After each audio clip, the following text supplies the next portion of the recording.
We can start the session. Good afternoon, all. This is Sagar Gangwal, your host and moderator for this interesting and gripping session on infrastructure and skill industry. I represent Resurgent Group, which is fairly diversified in the field of financial advisory. Our service offerings includes M&A advisory, fundraising, valuations, TV studies, credit monitoring, insolvency, etc. We also provide services to both private sector and government sector. In government sector, we yeah, in government sector we provide both pre and post award activities. Our team is capable of providing all kind of technical, financial, and legal services. So, as we can see in this COVID 19 lockdown situation, everyone is forced to work from home, and there are so many issues going on right now. People are stuck out, they don't know what is going to happen in this infrastructure or skill or any industry. But that's why we have Miss Anurita Saxena and Dr. Didar Singh with us. Uh, Dr. Dr. Didar Singh, he's a civil servant who served as Secretary to Government of India from 2009 to 2011 and Secretary General FICCI from 2012 to 2017. Dr. Singh is presently Senior Fellow, Delhi Policy Group, and Advisor, Bridge India, London.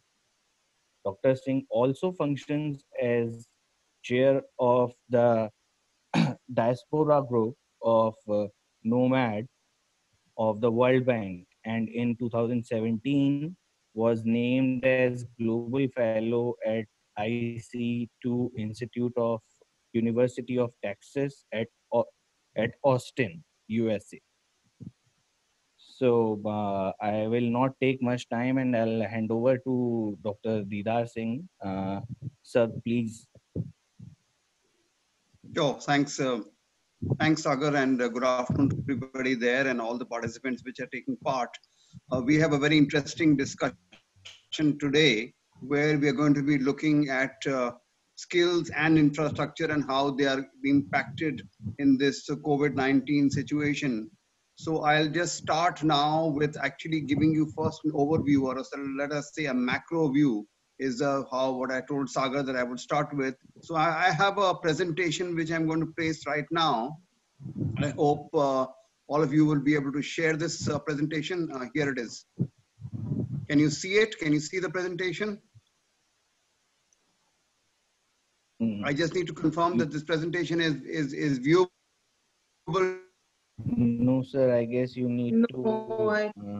It's not coming through. Oh gosh. Let me just see again. What is the issue? You need to share the screen, sir. I am sharing the screen.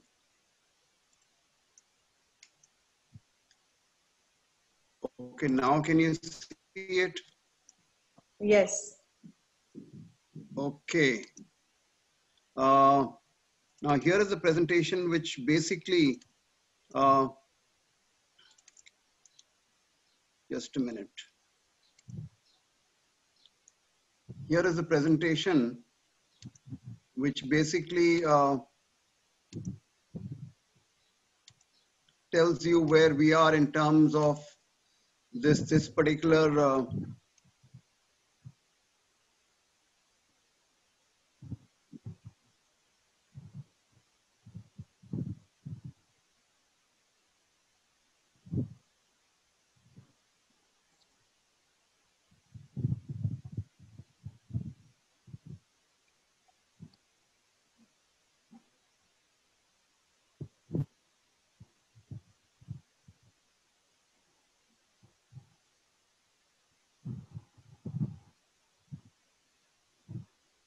Hello, Mr. Singh. Are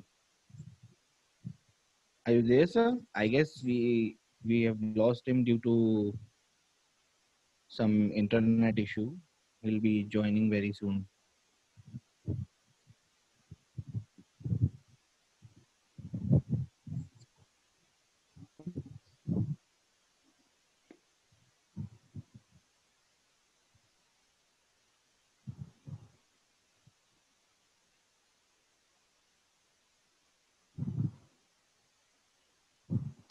Till the time he'll join, I'll introduce our next panelist, Dr. Anurita Saxena. She is an associate professor with Himachal government and teaches her students the facts and fiction of histories. She is a postdoctorate from JNU and has researched on the hydroelectric projects of Himachal Pradesh. She has a vast experience of working in various fields of environment, public health, and skills. She works with all radio and Doordarshan as a compare and also devotes her time for social work.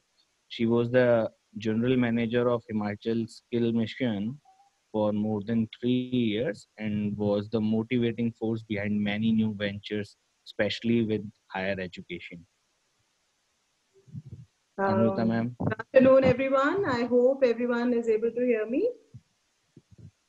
So I can't hear anyone, but I'm assuming that everyone is able to hear me. So today, Sagar gave me this job, or I can say this opportunity to talk to you all about, maybe to discuss what will be the scenario of skill in India post-COVID, especially the skill which is under the national skill policy, which is being governed by Ministry of Skill Development and Entrepreneurship through NSDC. I'm sure most of you must have heard about Pradhan Mantri Kaushal Vikas Yojana and the National Skills Qualification Framework, through which India has been trying to increase the skilled workforce since past 5 years by adding a huge number of skilled worker into our workforce, increasing the percentage. In fact, when Skill India started their schemes, it was 4%. India had a skilled workforce of almost 4% compared to 80% of Germany, 93% of Korea and such. So that was the need of the time to increase the skilled workforce so that we can have more skilled workers to participate in the upcoming economy and the increasing GDP at that time.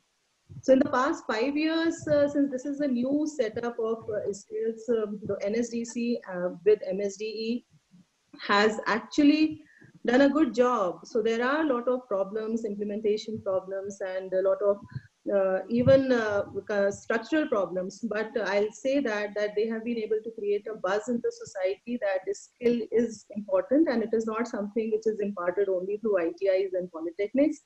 And people who are doing academic courses can also do add-on courses and increase their skills. And actually, if we see, last year was 1 year where MSDE and NSDC were actually doing quite a good work, since I was part of Skill Mission in Himachal. So there were a lot of initial problems which we were able to handle, and everybody was sure that we will be able to, go forward as far as the skilling is concerned, bring in new technology, and also have partnership with a lot of countries, especially Singapore, Korea, Germany, UK. But unfortunately, as has happened in the entire world, this COVID has definitely put in a big comma.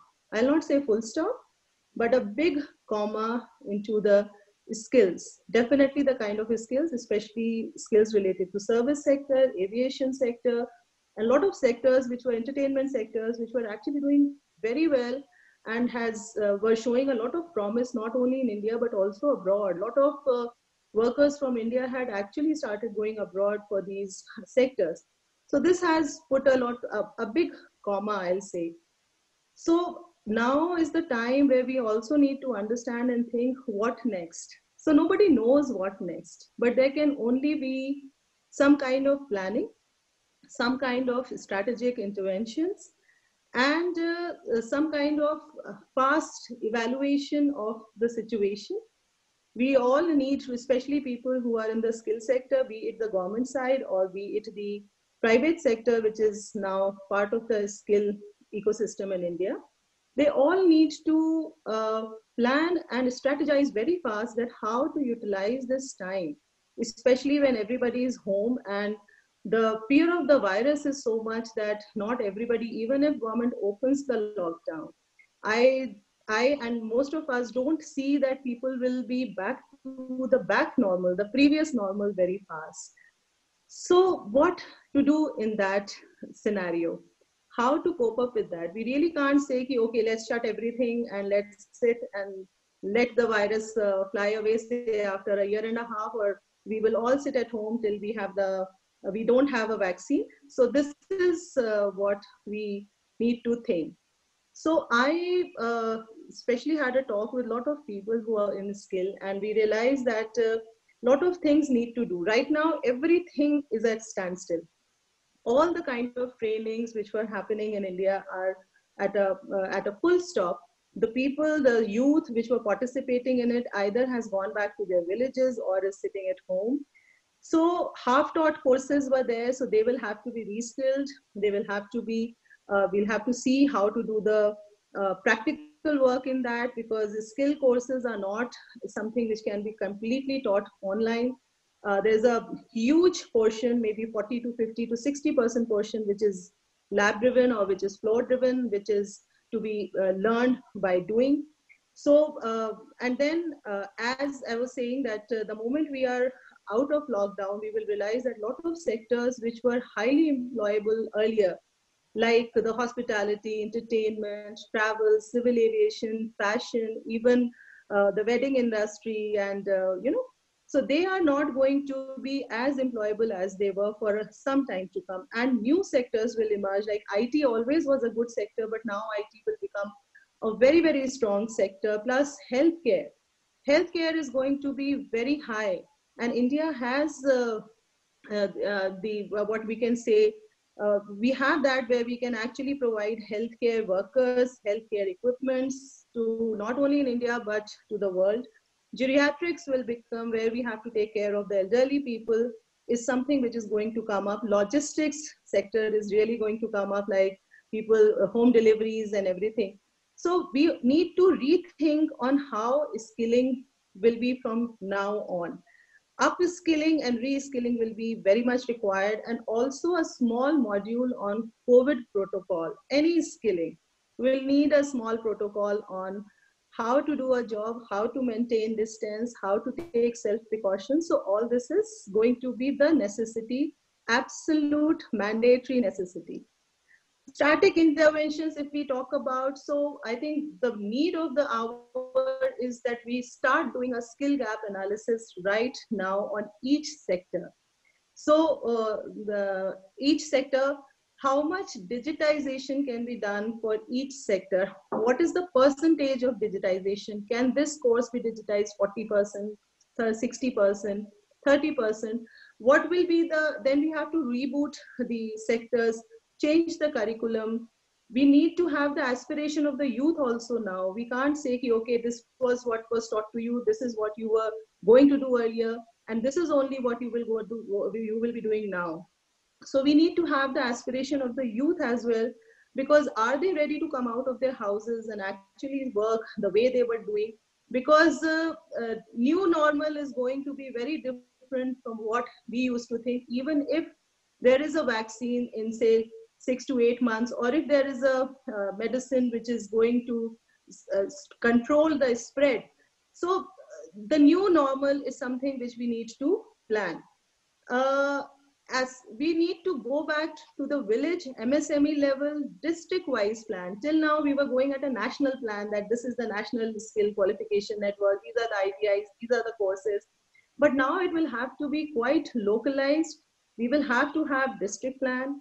And if we talk about the tactical strategy that we have to do, now how will this execution happen? Because it is very easy said than done.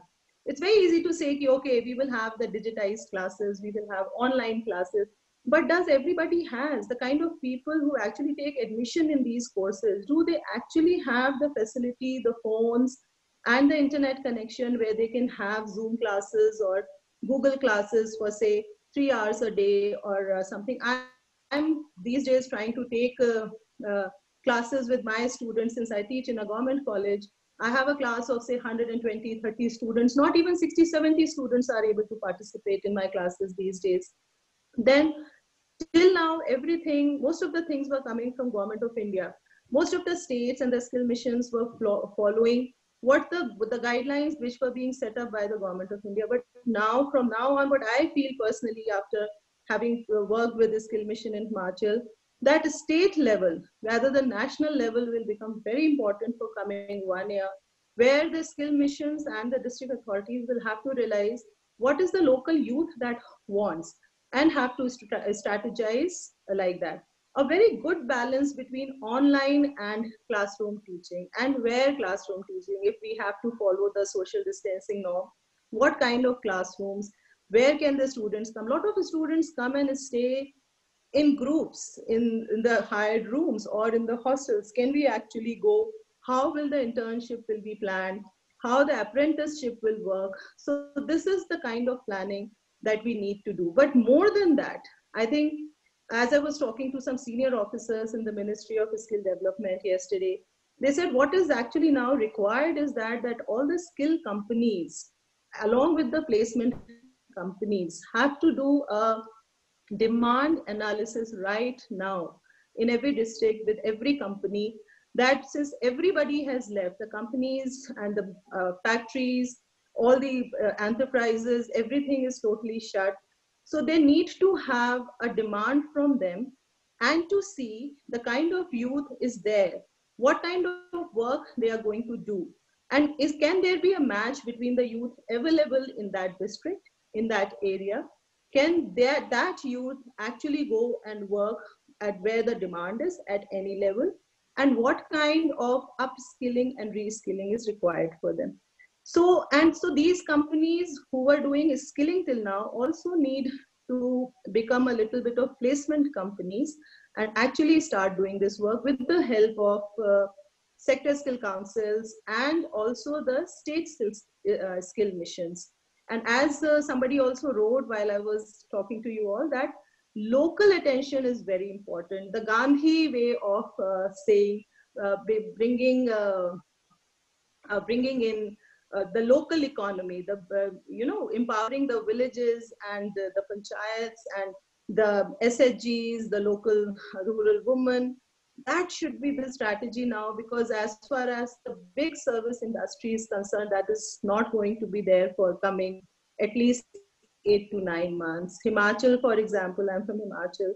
I can see tourism sector going down in a very big way. Even if the lockdown is lifted, people are going to be very scared to venture out and come for a holiday to Himachal. So our economy is totally based on tourism.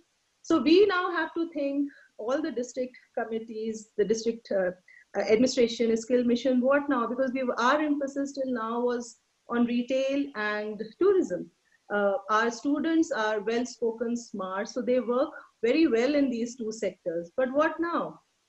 So this is the time when we have to start thinking. But personally, as a teacher also and as a skill person, I feel that this is something which is going to go away as fast as it came. It is also going to go away as fast. The world has already started talking about opening up of the economy. They have already started talking about how to reboot things, how to bring IT and digitization as much as possible.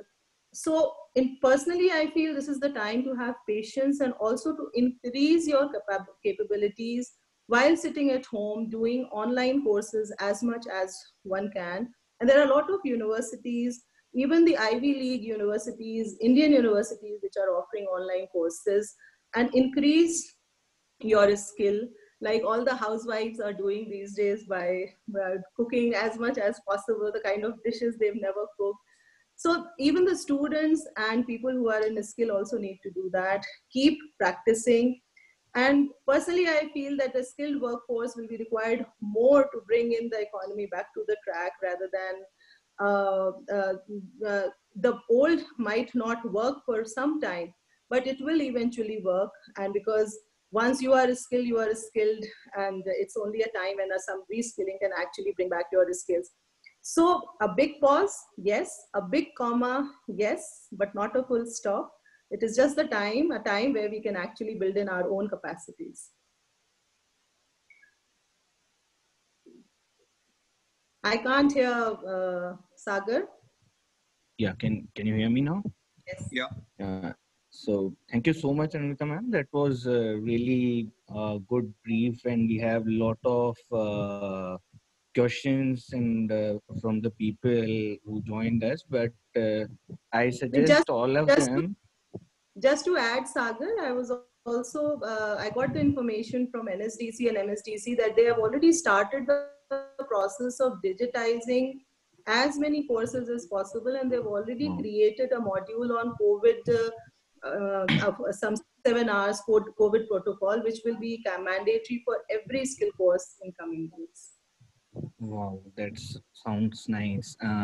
Actually, to all the participants, I'll just request we'll have a Q&A round in another half an hour. Let's just, Dr. Didar Singh has joined us back. He lost the connection that time. So let's hear it from him about the infrastructure industry. Then we'll take your questions. Okay, Dr. Didar Singh? thank you, Sagar. Yep. I am going to try again to share the screen and try to show you the presentation that I have ready for you. Can you see the presentation? Oh God, Yes, sir. I don't know why this is. Can you see the presentation?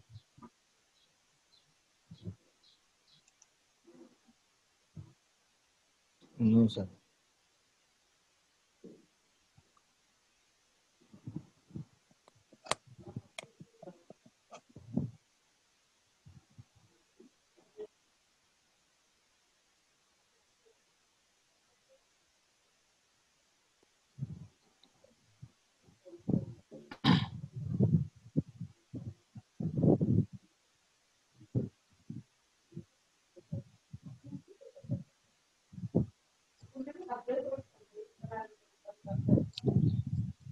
I think he has some problem. It's unfortunate that we can't hear his see his presentation and his views. But let's see.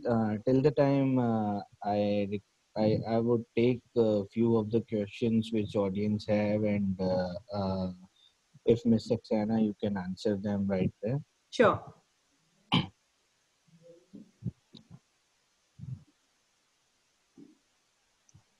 Can you hear me now, Sagar? Yes, Can you sir. Yes, sir. I don't know what the presentation is not coming on, but let me try and just give you at least some factors about both the general economy and then a little bit about infrastructure, just to fill you in on this. Sure, sir. Sure. Can you hear me? Can you see me? Yes, sir. Yes, sir. We can. Okay. Now on the general information on the macro sector, you must understand a couple of things. I want to just place it here on record for you. First of all, let's look at the world situation. Where was the world GDP? World GDP was $85 trillion. $85 trillion. Yet this particular present situation that we're all part of, the IMF is calling the Great Lockdown. And in this, what they're saying is that this global GDP, which was growing at 4.5% or 4%, is going to come down to probably maybe 1% or even 0%. That's the kind of decline we're going to see at a global level. What happens in India? In India, the situation is that where we were growing around 4 or 5%, we're now going to go down to probably 1.9 they're talking about, but they're also even talking about probably even a 0.8% or a 0.4 or a 0.2% even is being talked about by certain economists in terms of the Indian situation. Now on this, the most important thing I want you to understand, and I want everybody to note, is that this particular, whatever we call this recession that we're talking about in terms of the global economy and the Indian economy, let's remember that this lockdown has not been caused by market forces. That's the first point I want you to understand. This lockdown has been caused by government lockdowns. The recession is something which is man-made. It has been done because of preserving the health of people, and the lives of people was more important than the economy. So many governments around the world took this upon themselves to impose this lockdown. So what does that give you? That gives you, on the one hand, the fact that it's not market forces which are doing this, and that it's a pandemic which is doing it. And therefore, it gives a tremendous responsibility also to governments to now restore the position and make it back to what it was before.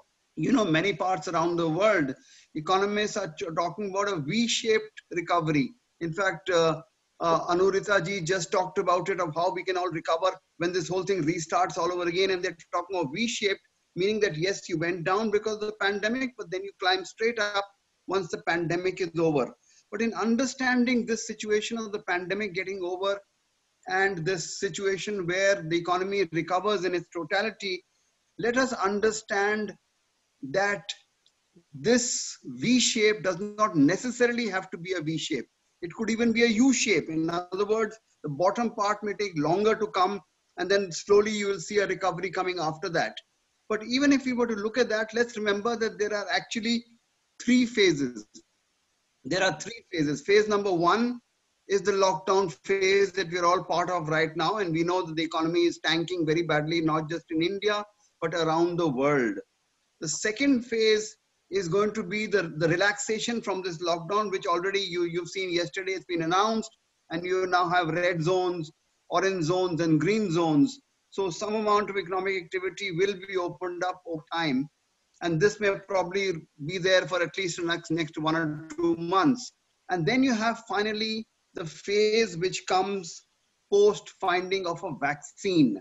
Now, I don't quite agree with Saxena ji that this is something that will take 1 year or 2 years, because, you know, already they are talking about the Oxford vaccine, which is expected to be in the market by September. But more important than Oxford talking about it is the fact that in India, our vaccine unit in Pune is already gone into manufacturing. This means that they'll be able to produce 1.5 billion doses of medicine by September, October. That's a tremendous amount of work that they'll do, not just for India, but for the world. And we can be able to supply this vaccine around the world. So I would imagine that by this winter, we will have a situation that much of this recovery will then depend on the pandemic having been controlled, and you are therefore going back into recovering so far as the economic recovery is concerned. Having said that, let's talk a little bit about infrastructure. Now, infrastructure, of course, is very large. You can look at every aspect of infrastructure. You can look at schools, and you can look at development of ports and airports and all the rest of it. But the really main infrastructure that we in India have to look at is really roads and highways, because they are the lifeline on which your economy depends. Now, this roads and highways is the one sector which has done extremely well in the last few years. And you've seen the Golden Quadrilateral, you've seen so many things happening around the country where logistics have improved tremendously. But there are certain aspects of it which you must understand. First of all, we all know that infrastructure is a no-brainer. Infrastructure has to recover. Infrastructure has to be in place for every country. And why so? And these are two reasons that I'll give you, which are extremely important. Number one is logistics. Anurita ji also talked about logistics and how this is probably going to recover tremendously in the future. But let's remember one aspect about logistics. Logistics in India cost us about 15% of pricing of every product. In other words, it's a 15% add-on to bring products from the sea, ports to the hinterland, produce them and then send them back out again. 15%. What does it cost in the US? Not even 3 or 4%. So we already have a tremendous disadvantage of over 10% in pricing so far as USA is concerned, Europe is concerned, and even China is concerned. Logistics are much better there than they are in India. So logistics is the first aspect. The second aspect is capital. Your money is locked up while this whole logistic chain is going on. Now, if this money could be released, it could be used for business, it could be used for pricing, it could be used to become more competitive. So these are the reasons why it's extremely important for logistics and therefore infrastructure to actually happen in our country. Having said that, can we in this position of lockdown or even in the slight opening of it, can we really think that infrastructure can restart? Unfortunately, that answer is no. And you know why that answer is no? It may sound very good to go back to making roads and highways and ports and airports. But the real issue is that unless the entire ecosystem is available to you, you cannot build a road. In other words, number one, you need labor. Number two, you need aggregate. Number three, you need cement. Number four, you need steel. If all these are available at the same time and at good pricing, only then can the contractors go back to building the roads. Now, this is going to take a long time to happen because the ecosystem is not in place and it has to somehow come in place in this whole situation. Now, the second aspect of this whole business that we are talking about in terms of restarting, you asked a certain question in your notes that you sent us. You said, where, if at all, will infrastructure first start? I'll tell you where it should first start. As and when this ecosystem gets back in place, the real place to start is where you can manage to do with the least amount of traffic. Which are these places? For example, railway crossings, for example, flyovers, all the urban areas where there is a problem which is constantly blocked by traffic and you have to work at night. So those can be worked at now while we are having this semi-lockdown situation. Number two, let us look at all the projects which have been clogged or somewhere they have a problem of restarting. You have to have a situation where there is dispute resolution, where there is arbitration happening. Can you manage to solve these problems in a very quick manner within the next 2 to 3 months so that when the ecosystem is back in place, the contractors can at full steam go ahead in reproducing what's necessary for the infrastructure build-up. So these are some of the items that you need to really look at. And India has an opportunity because, you know, the world is looking at India, looking at foreign direct investment coming more to India, looking at the public-private partnership model, the PPP model to work better in India. All these are reasons why infrastructure can and will do better even post-COVID. But this will happen only when the economy is back on track. It will happen when the pandemic has been controlled. It will happen when the vaccine is available to everybody to take. Finally, I will just give you a few points on what Madam Anuritha ji already talked about in terms of skills. Now on skills, there is an important aspect that we must remember. This COVID-19, of course, has disrupted many things. But remember the one thing which is already disrupting all skills and all business. What was that? That was technology. Technology was already disrupting a lot of activities already. So the new skilling that we are talking about, and Anuritha ji, this is something that you should be teaching in your school and colleges also, has to be more dependent on technology than ever before. So no matter what kind of people come back to work, it is always going to be more of online activity, more of artificial intelligence, more of new types of jobs, new type of roles, because technology is changing the way the world is going to work. It's changing the way business is going to work. It's changing the way how we handle COVID and how we do skilling. For example, in skilling, the single most important factor of skilling is lifelong learning. Can we have lifelong learning for all our students? Can they not just go to school and college and finish with their learning? No, you and I should continue to learn throughout our lives. Till we are 90 years old, we should be learning. We should be applying ourselves. We should be teaching others how to do it.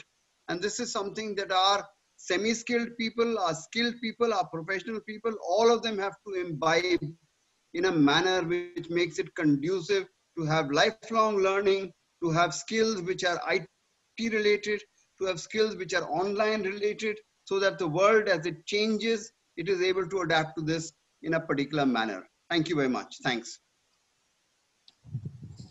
Thank you, Mr. Singh. It was really a brief and good topic which you have shared and talk about. So I'll take the skill questions first, and this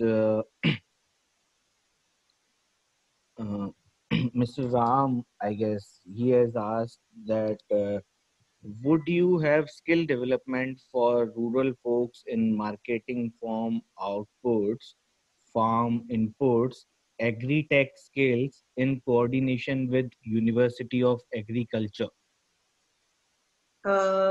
Sagar, I would respond on that. We have already, Skill India already has courses like these, and through RD department and through NSDC, PMKVY, and through the skill missions, such type of courses are being conducted in the rural area. In fact, the government has come up with a lot of schemes, not exactly a scheme, but a policy that the rural women should specifically be enrolled in these courses, and it is actually a big success in most of these states, especially with the rural women and also the men, because this is where they can actually do these flexi courses 4 hours every day. They don't have to be out there for 8 hours a day. So 4 hours a day they can also take out. So it is already there. It's just that as Sir also said, that post-COVID we will have to work out what exactly we need to plug in, how we have to make these course content more IT friendly, and if something can be done online and something offline, that we have to see. But these type of courses are already there. Short term, short duration, 3 months, 4 months, 3 hours a day, 4 hours a day, they're already there. Okay.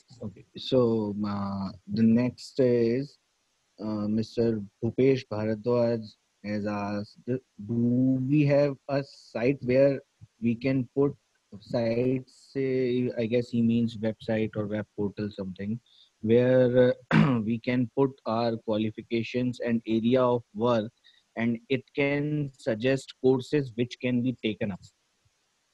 At the central government level, we are still working on it. A lot of state missions are working on it. I can talk about Himachal. Last year, Himachal Skill Mission has launched an app like this, exactly as you were saying, where you can actually feed in your qualification, your area of interest, and where you live, so that the app can actually suggest you the courses nearby your area of your place of residence, and you can choose from them. And once you have done that, you can actually go to the in-house counselors for an aptitude test, whether the kind of skill that you want to have is something which you really want to have, or you are actually made better for some other thing.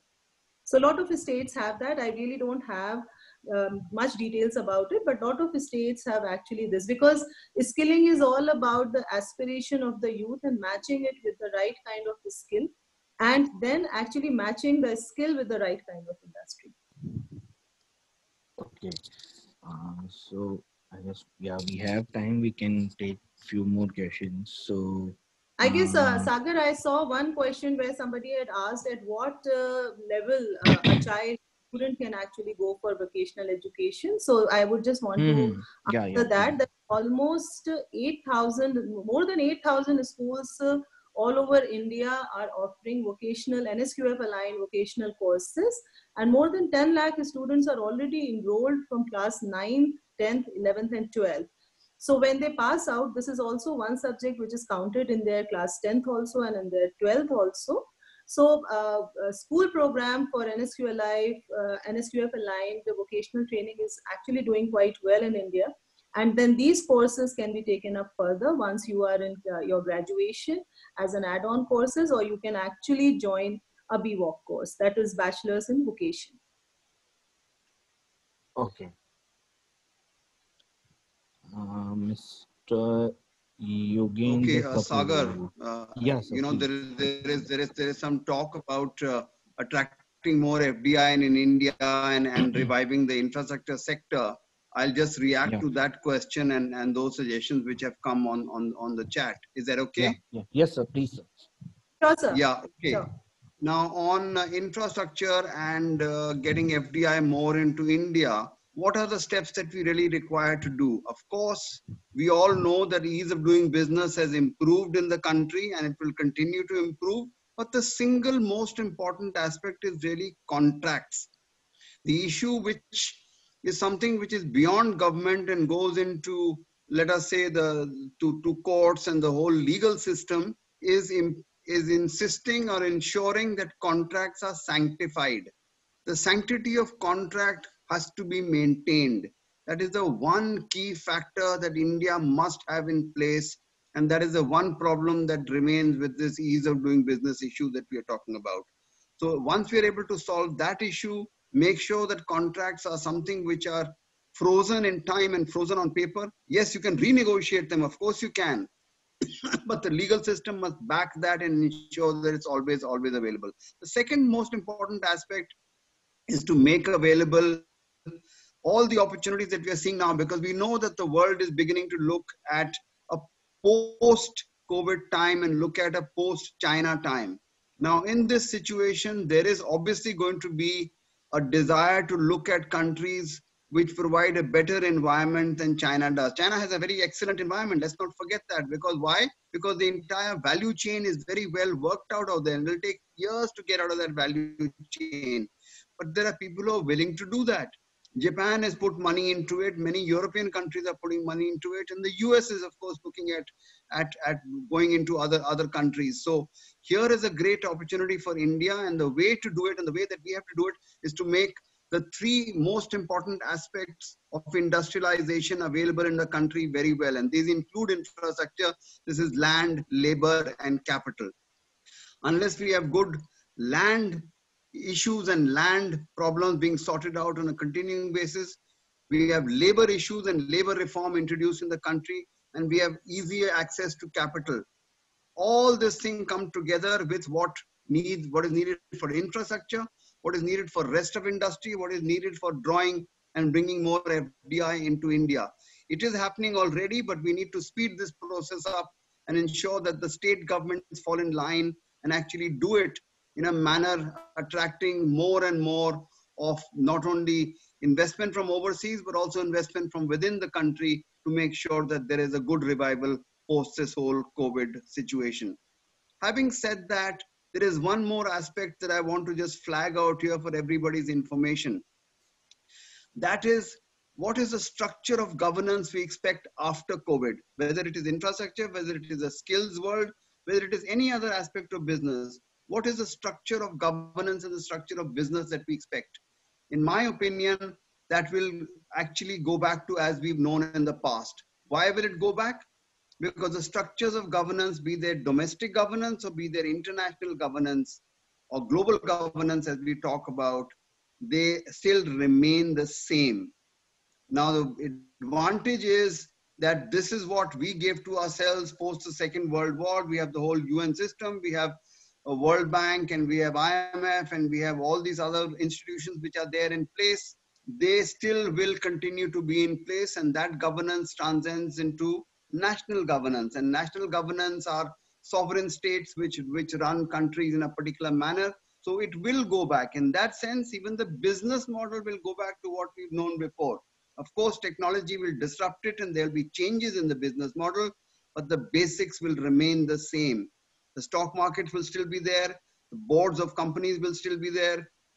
The running of like infrastructure, you have a PPP model. You have contracts which you sign between government, state governments, and between contractors who do that project. All that will remain the same. We have to just ensure that every other aspect of that whole process, the complete value chain, is back in place. And with that, of course, India has a tremendous advantage in being able to gain from these new opportunities that are going to arise by the end of the year. Thank you. Okay. So there are so many questions lined up. So all the participants, I guess we won't be able to answer each and every question, but we'll definitely reply it back in your emails. You can always reach to us, and we'll reply specifically to your questions. In the meantime, I'll take few of the questions. Mr. Naveen Bhatia has asked, as per Planning Commission survey among various industries, CEOs, various industry CEOs, 84% of companies said that revenue for the 2021 will drop between 25 to 50%.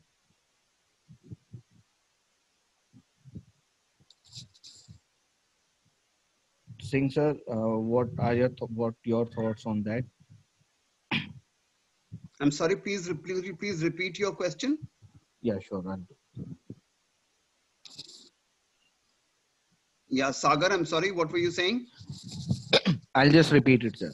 Mr. Naveen Bhatia is saying, as per Planning Commission survey among various industry CEOs, 84% of companies said that the revenue for the year 2021 will drop between 25 to 50%.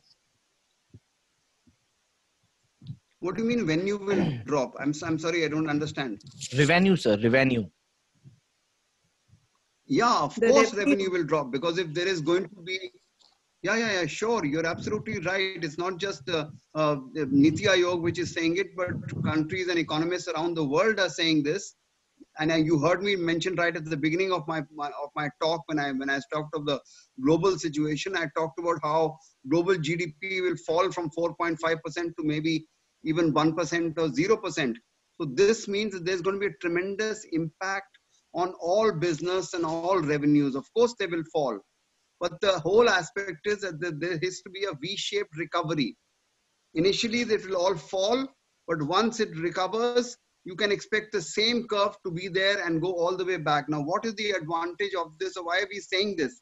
We're saying this because every pandemic to date, which has come in the past, in all pandemics to date, this is exactly what has happened. So whether it was the Spanish flu, whether it was SARS, whether it was any other aspect of influenza, Asian influenza, etc., the recovery was past the flu, the recovery was a V-shaped recovery. And the expectation is that India will also have, or the world will have, in fact, a V-shaped recovery even after this. Thank you so much, sir. In fact, I would just want to add to what Yes, Sir yes, has said. please. We go into the history of all these pandemics. We see that at the time when these had taken place, the world was not equipped enough to deal with it. If we talk about the Spanish flu, people were not even aware, the doctors, the scientists, that it was a virus which has created it. They were all under the impression that it was a bacteria. But now, as Sir has said, that maybe in another 4-5 months, we will have a vaccine. So we definitely at the present moment are much better situation with much better infrastructure and the might of the world to fight this pandemic and to recover very fast. So we can only hope that it is going to be a V-shaped recovery of the economy. But as we all know that some sectors definitely will be U-shape or maybe L-shape. But as far as the planning is concerned right now, that is the most important thing. And if we can plan well, and the government can actually loosen up a little bit with their thought process and they can come up with something new and more, how we say, people friendly. So then we will be able to be back on track. And as far as the skilling is concerned, we can say the same for that. Okay. So, Anurita ma'am, Mr. Ashish has asked, how can we create the Amazon for trainings? What has happened to the Europea we had for skills 5 years back when the ministry was formed? So as far as logistics sector is concerned, if he's talking about Amazon kind of trainings, logistics is concerned, logistics is actually one of the most preferred sector these days and actually doing very well. One of the other sectors which was actually doing very well and taking off extremely well is civil aviation. But now maybe for a year that will have to take a backseat. But as far as courses for logistics sector is concerned, they're all in place. And they are actually those kind of courses which can be digitized almost 60 to 70%. So I don't see much problem as far as logistics sector is concerned. Okay. Okay, Dr. one more Singh, thing, yes, sir. Sagar, I'll answer one more question which is come up about working from home and whether government has any plans for working at home. Let us first remember that the majority of our business and the majority of work is actually non-government. It's private sector. 90% is private sector and only 10% I would say would be sort of government sector. However, having said that, it's the private sector which has to resort to allowing work at home. And this is beginning to happen. I think that you may have heard about what TCS has done. TCS, which is Tata Consultancy Services, have announced what they call the plan for 25-25. In other words, by 2025, only 25% of the people will work from office. 75% of the people will work from home. This means, first of all, you're going to release a very large amount of office space, which is now available for other activities. But it also means that you're now going to resort to working from home on a semi-permanent kind of basis. Now, this gels in rightly with what is we're talking about skills and with Anurita ji is mentioning a little earlier, which is that we're going to have with this new technology what is referred to as a gig economy. Gig economy means that people will do multiple jobs. People will have multiple roles to do. So the role is not going to be one. You're not just a plumber. You're a plumber and a driver. You're a plumber and a mason. You're a teacher which also knows how to cook. You're a cook which also knows how to drive. So these are multiple tasks and multiple skills that people will need to have. And in a gig economy, you're not going to be dependent on any one job or any one place that you're going to be working at. You'll work in a multiple places, earning from multiple places in a sense of enhancing your skills and enhancing your input into what you do. And this is all work from home and work from different homes. That is the way the world is going to actually happen in a gig economy kind of context that we see happening because of technology, not just because of COVID. Thank you. Okay. I totally agree with sir on that. Totally. So Mr. Kanwal has asked, when will the scheme for warehousing under PPP can be announced? I guess it's not relevant. I have no idea. I'm sorry. I have no I idea. have no idea. Yeah. I have no idea. Okay. Okay. So, and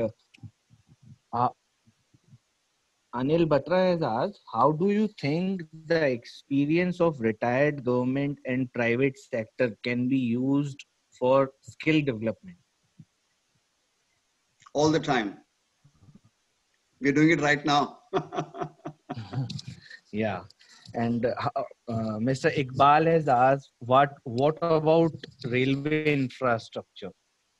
It's very much there and it will continue to be used. Once the economy is back in place, railway infrastructure is one of the key ability to move not just people, but goods. The goods movement is very, very important. And it's the key to being able to shift products and services around the country. And you will see that bouncing very much back in place because it's very much there. It's not gone away. Yes, in fact, you can repair it and you can maintain it in a much better manner during this COVID period, but it'll be back on track, totally, literally back on track. Yeah, thank you, sir. Anurita ma'am, Dr. Seema Joshi has asked, when only 5% of population is technically trained, there is a need for private sector participation in curriculum reformulation as per the industry requirements so that more future ready workforce is there. What are the initiatives under skill development mission? Is there any disaster preparedness techniques in place? Seema, I can only answer this question as far as I know, since I'm not exactly part of the skill mission anymore. But let me just say this, ki when this new skill scheme came up, the new skill policy under the National Qualification Framework, the curriculum was actually prepared with the help of the industry through their sector skill councils. That was the felt need at that time, that we needed the curriculum which industry actually required. So we needed the people to be prepared, skilled and trained as according to the requirement of the industry. As far as right now is concerned, post-COVID, people are definitely trying on that with the sector skill councils, with the help of the industry, to actually see how the curriculum can be actually rebooted, how much of it can be digitized. And as somebody has also said that India is 50% rural economy, and that's true. In fact, when we were also working in a skill, it was not easy to enroll the rural population for IT sector roles or something. But then there are a lot of courses which are suitable to them, and you'll be surprised to know how quickly they actually take to technology, and how happy they are to work as little as much on computer as much they can understand. So industry is very much involved, because this is also the time when the industry needs skilled people, and more so after COVID. So they're very much involved. They're trying to help as much as they can, the skill mission and the ministry. Thank you. Okay. Sir, I guess we are running short of time. Let me just ask you a one quick question. Any special lifeline can be there for funding infra despite built up of bad assets? You know, let me tell you that in terms of finance, I don't see much of a problem there. Remember that insofar as we look at the global situation, the business model I mentioned to you is not going to be changing, and finance, availability of finance is not changed. Why do I say this? Because you have sovereign funds, you have capital funds, you have pension funds, all these are there around the whole world, and they have to find places to invest. Venture capitalists are starting putting money into startups even now, even during this COVID period. I have friends in venture capital, and they have not stopped their work at all. So finance is available, will be available. Yes, in India, we've had some problems with NPAs and all that, but I believe the situation has much improved and will continue to improve. So finance, I don't see much of a problem in terms of handling, whether it's infrastructure or anything else. What is really required is that the entire ecosystem should come back in place, for which, of course, we need time, because this disruption of 2 months, 40 days has caused a lot of disruption in getting the whole ecosystem of building infrastructure back in place. But as we begin to do this, and as we begin to see labor coming back to their original places, or available local labor when we are going to do roads or whatever in different parts, you will see the ecosystem bouncing back, and the V-shaped recovery that we're talking about is probably going to take place soon. Thank you. Thank you, sir. The last question,